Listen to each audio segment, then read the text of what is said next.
తన తల్లియు తాను ప్రేమించిన శిష్యులను దగ్గర నిలిచి ఉండట చూచి, ఈ మాట నేను చిన్నప్పటి నుంచి చాలా మంది వివరించడం చూశాను.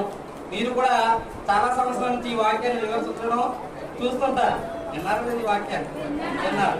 అందరూ ఈ వాక్యాన్ని వివరిస్తూ యేసు ప్రభువు వారు సిలువలో కూడా తన తల్లి బాధ్యతని, తన కుమారుగా తన తల్లి బాధ్యతని ఎంత మాత్రం మర్చిపోలేదు అని చెబుతూ బైబిల్లో ఉన్న తల్లిదండ్రుల గురించి, తల్లిదండ్రులను గౌరవించాలి, తల్లిదండ్రులను సన్మానించాలి, వారి మాట వినాలి, ఇటు రీతిగా ఉన్న మొత్తం బైబిల్లో ఉన్న వాక్యాలన్నీ మనకి చూపెడతా ఉంటారు. కానీ నిజానికి ఈ మాట తల్లిదండ్రుల గురించి చెప్పిన మాట కాదు. తల్లిదండ్రుల గురించి చెబుతూ ఇంకా బైబిల్లో ఉన్న కథలు చెప్తారు, బయట కథలు చెప్తారు, ఎన్నో కథలు చెప్పి నిజానికి యేసుప్రభు మాటని 7 మాటల్లోని ఈ ఒక్క మాటనే చాలాసేపు చెప్తూ ఉంటారు. ఎందుకంటే సెంటిమెంట్ గా ఉంటుందని చాలాసేపు